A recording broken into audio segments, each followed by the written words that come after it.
আমার এই কথাগুলো যদি তোমার ভালো না লাগে, তুমি যদি আমার এই কথা থেকে ফিরে যাও, তাহলে তুমি ফিরে যাও, কিন্তু তোমরা সাক্ষী থাকো আমার এই বক্তব্য কোরআন এবং হাদিস সমর্থিত বক্তব্য যদি হয়, তাহলে আমি এই কথার পরে মৃত্যু পর্যন্ত অটল থাকবো।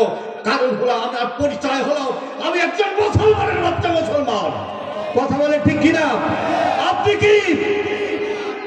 কি মুসলমান? কি আপনি? আমি কি? আমরা কারা? মুসলমান। ইসলাম ছাড়া অন্য কিছু বলেন, ইসলাম ছাড়া অন্য কিছু মানবেন? মাহফিলে বসে বলবেন মানি না, অন্য জায়গায় বসে বলবেন অন্য কিছু জানি না বুঝি নাই, এছাড়া ইসলাম বুঝি না। ইসলাম আর রাজনীতি কি? হুজুররা রাজনীতি করে, হুজুররা রাজনীতি করবে কেন? কথা আপনার ঠিক আছে, হুজুররা রাজনীতি করলে চোরাচুরি বন্ধ হয়ে যাবে। এই জন্য তো তোমার গাজালা,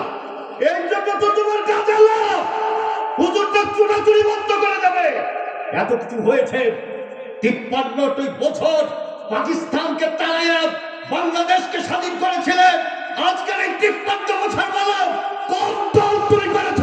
যেই দলের নেতারা চুরি করে নাই, রাষ্ট্রীয় সম্পদ চুরি করে নাই। আমার বলো যে আমি অমুক দল করি, আমার নেতারা রাষ্ট্রীয় সম্পদ চুরি করে নেই। আমি বলতে পারি আমার দলের নেতারা রাষ্ট্রীয় সম্পদ চুরি করে নাই। তুমি বলতে পারবা না। মানুষের তৈরি করা তন্ত্র মন্ত্রের পিছনে যারা করে, তারা দুনিয়াকে জয় করার জন্য হাজার মানুষের মুখের গ্রাস কেড়ে নিয়ে নিজের সুখ সুবিধা করার জন্য বেগম পাড়ায় চলে যায়। কথা বলেন ঠিক কিনা? বেগম পাড়ায় চলে যায়, মানুষের গ্রাস, মানুষের সম্পদ নিয়ে চলে যায়। আর এই সম্পদ নিয়ে তুমি আজকে বেগম পাড়ায় যাচ্ছ, শুনে রাখো এই সম্পদ চিরদিন থাকবে না। এই সম্পদ তোমার সন্তানেরা হয়তো ভোগ নাও করতে পারে। এই সম্পদ, এই হারাম সম্পদ যেদিন হারায় যাবে, তোমার সন্তানরা যদি রাস্তায় ভিক্ষা করার জন্য ভাঙা থালা নিয়ে বসে, মানুষেরা যারা ভিক্ষা দেয় তারা ভিক্ষা দেওয়ার পরিবর্তে এই জালেম চিন্তিত যদি খাও, তুমি তোমার সন্তানকে লাঠি দিয়ে ভুট করে ফেলে দেবে। তোমার সন্তানকে কখনো মানুষেরা ভিক্ষাও দেবে না, কারণ জালেমের বাচ্চা জালেম। কথা বলেন জালেমের বাচ্চা জালেম। যার কারণে তোমার ছেলেকে ভিক্ষাও দেবে না এদেশের মানুষ। কারণ এদেশের মানুষ না খেয়ে থাকতে পারে, 3 বেলার পরিবর্তে 1 বেলা খাইতে পারে। তারা মাটিতে ঘুমাতে জানে, তারা জমিনের ভিতরে যেমন তারা মাজায় গামছা বেঁধে চাষ করতে জানে, আবার ওই মাটির পরে সিজদা দিয়ে তারা আল্লাহর গোলামি করতে জানেন, ওই মাটির পরে রাত হলে তারা ঘুমায় কাটাতে জানেন। কিন্তু সব দুঃখ কষ্ট মেনে নেওয়ার পরেও যখন তারা ইসলামের বিরুদ্ধে কথা আছে, বাংলার মুসলমান মেনে নিতে পারে না। কথা বলেন ঠিক কিনা? কারণ কি? কারণ হলো তোমরা সাক্ষী থাকো আমরা মুসলমান। আমাদের অমর পীর খান জাহান আলী রহমতুল্লাহ আলাইহি বাগেরহাটে ঘুমানো আছেন না? কোনো মেয়ে লোকের কবর আছে এখানে? দেখেছেন আপনারা? বাগানের ভিতর বড় বড় কবর, 14 হাত কবর ওই বাগানের ভিতরে আছে, আমি দেখেছি। আছে না? ওর ভিতরে বড় বড় কবর আছে। ওই যে 7 গম্বুজ মসজিদের উত্তর পূর্ব কর্নারে বিশাল একটা খেজুর গাছ আছে, দেখেছেন আপনারা?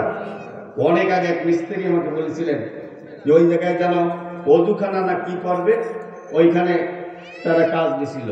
কাজ নিয়ে ওই খেজুর গাছের পাশ দিয়ে যখন তারা ওই যে রাজমিস্ত্রিরা কি কাটে, বিট কাটে, ওই বিট কেটে কাটছে। বিট কাটার পরে এখন দেখে যে ওই শিকড়ে এরকম করে একটা লাশ শিকড়ে এইভাবে আটকায় রেখেছে। ওইখানে বড় বড় লাশ, এই শিকড়, খেজুর গাছের এই শিকড়ের ভিতরে একেবারে সেই লাশগুলো, তাজা লাশ ওইখানে এখন অবস্থান করছে। দেখে এত ভয় পাইছি আমি। এই দৃশ্য দেখে আমি বলেছি আমি এখানে কাজ করবো না। কারণ এখন তার কোপ এইখানে যারা শুয়ে আছে তাদের গায়ে লাগলে হয়তো ফিনকি দিয়ে এখনো রক্ত বেরোতে পারে। তার কারণ হলো ইসলামের জন্য, আল্লাহর দ্বীন প্রতিষ্ঠার জন্য যারা ময়দানে চলে, তারা পল্লা কাটা হোক আর হাত কাটা হোক আর পা কাটা হোক, এভাবে যদি তারা জীবন দেয় ওই লাশগুলো মাটি কখনো ভোগ করতে পারে না।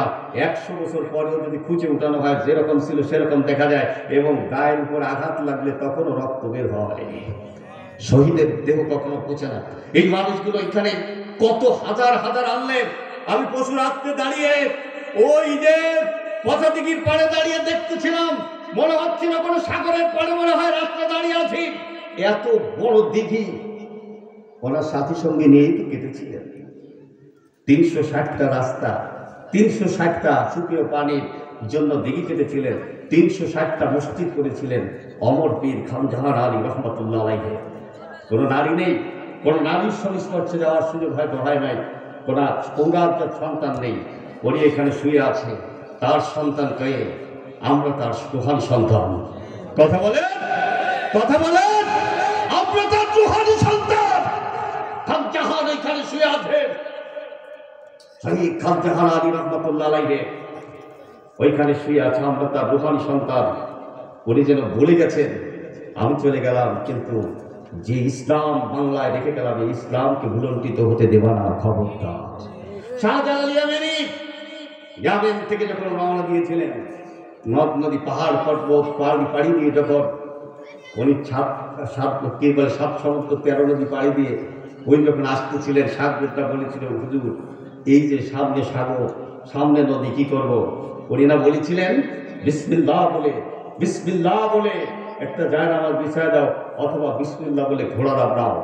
সাথী সঙ্গীরা বিসমিল্লাহ বলে যখন ঘোড়া দাবড়িয়েছিল, আল্লাহু আকবার বলে যখন ঘোড়া চালিয়ে দিয়েছিল, তখন ঘোড়া পানির উপর দিয়ে, মাটির উপর দিয়ে যেরকম দৌড়ালে ঠাস ঠাস করে শব্দ হয়, ঘোড়া ওই রকম পানির উপর দিয়ে দৌড়াইছিল, পানিতে জমে যেন পাথর হয়ে গিয়েছিল। চিৎকার করে বলে আল্লাহু আকবার। ওর গোবিন্দ আজ যারা ছিল তাদের দোসরেরা সব দেশ ছেড়ে পালাতে বাধ্য হয়েছিল। তাদের আগমনের কারণে ইসলামের পতাকা তারা উঠায় দিয়ে গিয়েছিলেন এই দেশে। সুতরাং সেই দেশে আর কোনো গৌর গোবিন্দ প্রেতাত্মারা যতই তোমরা চেষ্টা করো না কারণ বাংলার মাটিতে তোমাদের ঠাঁই হবে না, হবে না, হতে পারে না। তৌহিদি জনতা সহ্য করতে করতে 17টি বছর সহ্য করেছে, আর তাদের কলিজার টুকরো নেতৃবৃন্দকে তারা হারিয়ে কলিজা দিয়ে রক্ত খরানো হয়। এর মধ্য দিয়ে তারা ওই শহীদের আত্মার সাথে শপথ করেছে আমরা যতদিন বেঁচে থাকবো বাংলায় কোনো ফেরাউনের ঠাঁই হবে না। কথা বলেন ঠিক কিনা? কোন ফেরাউনের প্রেতাত্মারা আর কোনোদিন বাংলাদেশে জায়গা পাবে না। সুতরাং আমাদের কাজ আছে, আমাদের আজ কাজ আছে। যে আয়াতে কালিমা দিয়ে শুরু করেছি, আল্লাহ রাব্বুল আলামিন ডাক দিয়ে বলেছেন ইয়া আইয়ুহান নাস উবুদু রাব্বাকুমুল্লাযী খালাকাকুম। হে মানুষ, হে মানুষ, ও বুদু, কথা মতো চলো, আইন মতো চলো, চাকরিবিধি মেনে চলো, তার গোলামি করো, দাসত্ব করো। রব্বাকুম, যিনি তুমি এই পৃথিবীতে আসার আগে তোমার মায়ের স্তরে তোমার খাবারের ব্যবস্থা করেছেন, জমিন বিছায়া দিয়েছেন ফসলের জন্য, আগামীতে ঘরবাড়ি করার জন্য, বুদ্ধি এক্কেলের জন্য মাথার ভিতরে মগজ দিয়েছেন, চলার জন্য পা দিয়েছেন, হাত দিয়েছেন, কথা বলার জন্য জিহ্বা দিয়েছেন, বুদ্ধি আক্কেলকে খাটাবার জন্য বিবেক দিয়েছেন। এই আল্লাহর ইবাদত করো, জোরে করো আল্লাহু আকবার। আরো জোরে কি বলনা আল্লাহু আকবার। কেন এত মানুষ একসাথে বলতে পারছে না আল্লাহু আকবার, আল্লাহু আকবার? একটা স্লোগান দাও তো ভিতর দিয়ে, আল্লাহু আকবার। নেই কেউ স্লোগান দেওয়া? সম্মানিত সুধী, আমি সেটা বলতেছিলাম।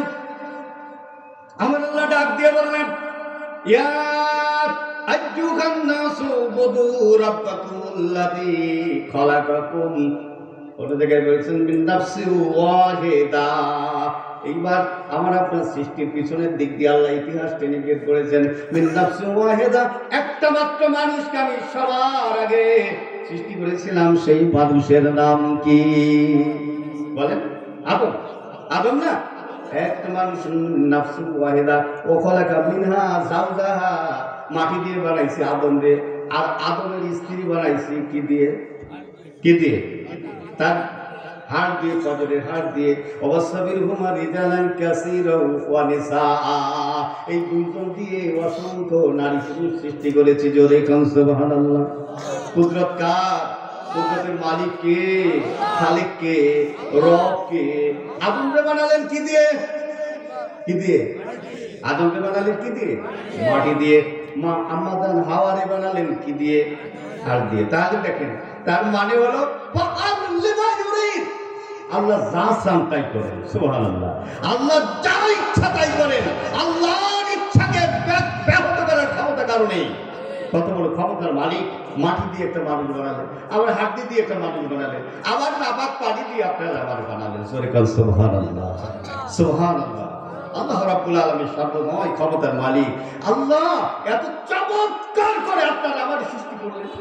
من نفس واحدة وخلق منها زوجها وبث منهما رجالا كثيرا ونساء واتقوا الله আল্লাহর ভয় করো। কারে ভয় করো? কারে ভয় করো? কারে ভয় করবেন? কারে ভয় করবেন? হাটে ভয় করবেন কারে? নোটে ভয় করবেন কারে? ভোটে ভয় করবেন কারে? মসজিদে ভয় করবো কারে? রাজনীতিতে ভয় করবো কারে? বিচার আচারে ভয় করবো কারে? সব জায়গায় হুকুম চলবে কার? আইন চলবে কার? সৃষ্টি কার? মালিকানা কার? সর্বময় ক্ষমতার মালিক কে? আরো জোরে, আরো জোরে, আরো জোরে, আরো জোরে। আল্লাহু আকবার। সর্বময় ক্ষমতার মালিক হচ্ছে কে? আমার আল্লাহ। আমার আল্লাহ। এই কথাটা কি আমরা বুঝি? এই কথাটা কি আমরা বোঝার চেষ্টা করেছি কখনো? ওয়ালাউ শাআ তামাসনা আলা আয়ুনিকুম ফাস্তাবাকুস সিরাতা ফাআন্না ইউসিরুন। বান্দা, যে চোখ দিয়ে তাকায় পৃথিবী থেকে দেখছো, আমি আল্লাহ ইচ্ছা করলে এই চোখ দুটোকে মুহূর্তের ভিতরে বিস্ফোরিত করে দিতে পারি। পারে?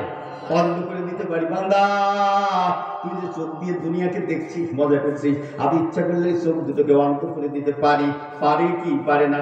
ওয়ালাউ শাআ লামাসাকনা আলা ওয়ালাউ শাআ লাতামাসনা আলা আয়ুনিহিম ফাস্তাবাকুস সিরাতা হাত্তা ইউসিরুন। তুই যদি সেই সময় শত চেষ্টাও করিস, তুই আর দেখতে পারবি না। তোর ফেরার পথ, বাড়ি যাওয়ার পথ, রাস্তাঘাট আর দেখার ক্ষমতা হবে না। আমি আল্লাহ তোরে আমি শক্তি দিয়েছি, চোখ দিয়েছি, হাত দিয়েছি, বিবেক দিয়েছি, বুদ্ধি দিয়েছি। আমি তোর মালিক, আমি তোর রব। তোর কাছে একটা জিনিস আমার দাবি, তা হচ্ছে আল্লাহ তাবুদু ইল্লাল্লাহ। আমি আল্লাহ ছাড়া আর কারো ইবাদত চলবে না, হুকুম মানা চলবে না, গোলামি করা চলবে না, দাসত্ব চলবে না। হুকুম মানবো কার? আইন মানবো কার? সিজদা দেবো কারে? ভয় করবো কারে? কলিজার ভিতরে ধারণ করবো কারে? আর যদি এই জিনিসটা আমাদের ভিতরে থাকতো, তাহলে রাস্তায় সোনার বস্তা পড়ে থাকতো, আমরা হাত ধরে এত দূরের কথা ফিরেও তাকাতাম না। যেহেতু আল্লাহ দেখছেন, ওই তুমা ফিয়ানফুসিকুম আও তুখফুহু ইউহাসিবকুম বিল্লাহ। বান্দা, তুই শুধু তোর হৃদয়ের ভিতরে কি ওঠে আর পড়ে কেউ জানে না। জানে একজন, নাম কি? আপনি বলেন না, এই পাশে যে বসে আছে, আপনি বলেন তার কলিজার ভিতরে কি কথা আছে, তার মনের ভিতরে কি কথা আছে। এই যে প্যান্ডেল করা মানুষ, আপনারা বলেন তো, আপনার পাশে যে বসা আছে, একজন আরেকজনের কথা বলেন, এখন ওর মনে এ করছে, ওর মনে এ করছে। পারবেন আপনি? পারবেন? পারে একজন। আল্লাহ বলতেছেন, আমি পারি, খালি পারি না, আমি শুধু পারি না, আমি জানি এবং আমি চোখ দিয়ে দেখি। সুবহানাল্লাহ। ওয়াল্লাহুল্লাযী লা ইলাহা ইল্লা হু আলিমুল গায়বি ওয়াশ শাহাদাতি ওয়ার রহমানুর রহিম। ওয়াল্লাহুল্লাযী লা ইলাহা ইল্লা হু, তিনি আল্লাহ, তিনি বাদে আর কোনো এলাহ, আর কোনো আইনদাতা, আর কোনো বিধানদাতা নেই। আল্লাহ ছাড়া কারো আইন নেই, চলবে না। তিনি আল্লাহ। আল্লাহু রাব আলহামদুলিল্লাহি রাব্বিল আলামিন। যদি একটু পড়েন না, আলহামদুলিল্লাহি রাব্বিল আলামিন, যিনি সমস্ত আলম জগৎ, সমস্ত জগতের স্রষ্টা। আর রহমানির রহিম আল্লাহ, কত বড় মেহেরবান, কত বড় দয়াবান তিনি। মালিক ইয়াউমিদ্দিন, বিচার দিবসের মালিক। একদিন বিচার হবে না? হবে না? হবে না? হবে না? সমস্ত বিচার দিবসের মালিক। আর মালিকের সাথে আমাদের ওয়াদা হচ্ছে, ইয়াকা না'বুদু ওয়া ইয়াকা নাস্তাইন। মালিক রে, তোমার জমিনে তুমি যতদিন রাখবা, তুমি যেভাবে চলতে বলবা, আমি সেইভাবে চলবো। মালিক যেভাবে চলতে পারে সেইভাবে চলবো। তার নাম হচ্ছে আল্লাহর বান্দা। আর মালিক চলতে বলবে একরকম, আমি চলবো আর একরকম, তাতে আল্লাহর বান্দা হওয়া যাবে না। আল্লাহর বান্দা হতে হলে কি করতে হবে? মালিক যা বলবে তা মানতে হবে। কি বলেন? মানতে। ওইখানে বলা হয়েছে ইচ্ছায় অনিচ্ছায়, না না না, ইচ্ছা করেই বলতে হবে, অনিচ্ছায় করা যাবে না। ইচ্ছা করেই আদর, ভালোবাসা, সোহাগ দিয়ে, ভক্তি দিয়ে, ভালোবাসা দিয়ে, শ্রদ্ধা দিয়ে আমি মানবো তার যিনি আমাকে কথা বলার শক্তি দিয়েছেন, হাত নাড়াবার শক্তি দিয়েছেন, বুদ্ধি দিয়েছেন, কাপড় পরার সুযোগ শক্তি দিয়েছেন, আমার পূর্ণাঙ্গ একটা মানুষ বানিয়েছেন যিনি, তিনি কে? তিনি কে? জোরে বলেন, আরো জোরে। জোর হলো না, বলা লাগবে না, কদিন চলবে। আসতেছে কিন্তু বাজামুড়ির কদর, বাজামুড়ির কদর কিন্তু আবার আসতেছে রাস্তায় ঘাটে। সামনে কারা, যাচ্ছে কারা, পিছে কারা, যাই কবে দে বাজামুড়ি দে, চলে আসতেছে। রেডি ঘর হারায় গেছিল, 17টি বছর হারায় গেছিল, আরো সম্মান জনগণ ফিরে পাবে ইনশাআল্লাহ। এবং ওই পরিবেশ না হওয়া পর্যন্ত যতই লাফাও ইলেকশন হবে না, ওই চরিত্রে আর ফিরে যাওয়া যাবে না। যে সামনে ভোট দিতে হবে, দেখায় ভোট দিতে হবে, কারে ভোট দিছ ও চলবে না বাংলাদেশ ইনশাআল্লাহ। একা ভোট দেবে, ভোট দিয়ে একা একা ফিরে আসবে। রাস্তাঘাটে কেউ জিজ্ঞেস করতে পারলে, জিজ্ঞেস করলে কান সাপ ফাটায় দেবে, কান সাপ ফেটে দেবে এবার। কিন্তু সমস্যা হলো কি, সমস্যা হলো আমরা তো ভালো না, আমাদের চরিত্র ভালো না। আমরা এক স্বভাব মানে কালের চক্রে আমরা তরল পদার্থ রূপ ধারণ করি মুহূর্তের ভিতরে, বিভিন্ন রূপ। 200 টাকা একজনে দিয়ে গেছে, হয় তোমার আব্বারও আমি ভোট দিয়েছিলাম, বলে আব্বা তো কোনোদিন ইলেকশন করবে, ওই কথার কথা, তোমার আব্বারও আমি দিয়েছিলাম। তাই কি তোমার দাদা করেছে? দাদা তো মাইরে মরে গেছে শুনেছি, আব্বাও দিইনি, ছোট কালকে। যাই হোক যাই হোক, ওটা কিছু না, যাই হোক। 200 একজন এসে 500 দিছে, আর কয় আমি তো তোমার জন্যই বসেছিলাম, তুমি কবে আসবা, কারণ এই আমার এই ভোট, আমি তোমার ছাড়া দিতে পারি না বাজার। আর একজন এসে 1000 টাকা দিছে, এখন কি কবে কান্দি? আল্লাহ সাক্ষী, আল্লাহ রহমত করুক, আমার ভোট বাবা তুমিই বাবা। তোমার চাষিদার কথা আমি করতে পারি না, কারণ সে তো আবার ও মুখ বংশের লোক, তার মা তুলোরা, তার মানে আর 1000 দেওয়া, তাহলে আর 1000 দিলে উনি আর কিছু করতে পারে। এই শয়তান যে কারে দেবে, এ বাপেরও না মারো না, কথা কয়, বাপেরও না মারো না। আপনি আমার খাবার দেখতে লাউছে, খাওয়ার তো কেমন পারে, ইলেকশন করবেন, এবার আর একটা লাউটা খাও, ভোটটা আমার দিয়ে পারবেন না খাওয়াইতে, ওনারে পারা যায় মনে হয়। পিঠে লাইসেন্স দিচ্ছে কয়বার, সেই ভয়তে হয়তো উনি দিতে পারে। কয়বার পিঠে লাইসেন্স দিচ্ছে এই মানুষটাকে রাস্তার উপরে, কেন? আমার একটা কি এদেশে জনজাত করেছিল না, তাদের পেটাতে পারলে না, পিঠাইলে এই মানুষটাকে যে মসজিদে মানুষের ইমামতি করে, ময়দানে ইমামতি করে, একজন ইমামকে গায়ে হাত দিয়ে দিয়েছে, মানে পয়গম্বরের গায়ে ব্যথা দিয়েছে, পয়গম্বরের গায়ে ব্যথা দিয়েছে। কিয়ামতের দিন দিয়ে দেখো সমস্যাটা কি ছিল। এদেশে চোর খুঁজে পায় না, ডাকাত খুঁজে পায় না, খুঁজে পায় সন্ত্রাসী, র্যাব চলে আমারে, র্যাব চলে বলে বনিয়ামিনকে, আর একটা অবুঝ সন্তান, কিশোর সন্তান, যেভাবে তাকে গ্রেফতার করা হয়েছিল, কোন সম্পদের সেটা কামনা করে না। ছেলে পেলে কিশোর যুবক তরুণদেরকে ধরে ধরে পুরুষাঙ্গের উপরে টর্চার করে করেছে ওরা রাতের অন্ধকারে। আমার সাথে দেখা করেছিল 5 তারিখের পরে এক লোক, তাকে গ্রেফতার করে এই যে আপনার কি বলে ওই যে প্লাস দিয়ে পুরুষাঙ্গে যখন চেপে ধরে রিমান্ডে নিয়ে গ্যাস লাইট জ্বালায়ে পুরুষাঙ্গের মাথায় ধরে বলে জামাত ইসলামী আর কর্মী। আল্লাহু আকবার। জিজ্ঞেস করা হলো যে তার সে সময় আপনি কি করেছিলেন? এত বড় নাজুক জায়গায় এত বড় কষ্ট, কিন্তু আমার ভিতরে কি যেন একটা শক্তি কাজ করলো। আমি চিৎকার করে বলেছিলাম, যতদিন বেঁচে থাকবো ইসলামের উপরে বেঁচে থাকবো, ইসলাম দিয়ে বেঁচে থাকবো। যতই কুড়াল চালাও, মারো, যাই কিছু করো না কেন, এই পথ দিয়ে এক চুলো সরানো যাবে না, এক চুলো সরানো যাবে না। কারণ থেকে এত শক্তিটা আসে কাউকে, খাও কি কোন দোকানের চাল খাও, এত শক্তি আসে ওই মালিককে চেনার কারণে। কি বলে ঠিক না? আবু বকর রাসূলের সাথে হাঁটতেছে, আবু বকর একবার সামনে যায়, একবার পিছনে যায়, একবার ডানে যায়, একবার বামে যায়। হুজুর মক্কা থেকে পালায় রাতের অন্ধকারে চলে যাচ্ছেন কোথায়? মদিনায়। হুজুর জিজ্ঞেস করেন, আবু বকর একবার সামনে যাও, একবার পিছনে যাও, ডানে যাও, বামে যাও, কারণটা কি? আবু বকর চোখের পানি ছেড়ে দিয়ে বলছে, ওগো আল্লাহর নবী, এই জীবনটা চেয়ে আপনারা বেশি ভালোবাসি। আমি যখন পিছনে যাই তখন আমি চিন্তা করি যে সামনে দিয়ে যদি তীর আসে তবে আমার নবী শহীদ হয়ে যাবে, দৌড় দিয়ে আবার সামনে আসে, যদি সামনের থেকে কিছু আসে আবু বকরের পথ দিয়ে হয়ে যাবে। আবার পিছনে যাই, পিছন দিয়ে যদি কেউ আঘাত করে আমার নবী হারা যাবে, যদি পিছন দিক দিয়ে কিছু আসে তাহলে আবু বকরের উপর দিয়ে যাবে। আবার ডান দিকে যাই, চিন্তা করি ডান দিক দিয়ে যদি কিছু আসে নবী হারা যাবে। বাম দিকে গেলে আবার চিন্তা করি, ডান দিকে দিয়ে চিন্তা করি বাম দিক দিয়ে যদি কেউ আঘাত করে নবী হারা যাবে। যা কিছু হয় আবু বকরের উপর দিয়ে হয়ে যাওয়া, কারণ আবু বকর নবী চিনেছে, আবু বকর আল্লাহকে চিনেছে। কথা বলে ঠিক কিনা? আবু বকর গাড়ি ছিলেন ভিতরে যে বিশ্ব নেতা আল্লাহর পয়গম্বর আবু বকরকে ডাক দিয়ে বললেন, আরে আবু বকর, সারা পথ হাঁটলাম, হাঁটতে হাঁটতে ক্লান্ত হয়ে গেছে। আবু বকর পা নরম তুলার মতন, দুটি পা বিশ্ব নবী পায়ের তলা তুলার মতন নরম, অথচ কুচি কুচি পাথর আর পাহাড়ের উপর দিয়ে বিশ্ব নবী আজ হেঁটে হেঁটে যায়, রক্তাক্ত হয়ে যায়।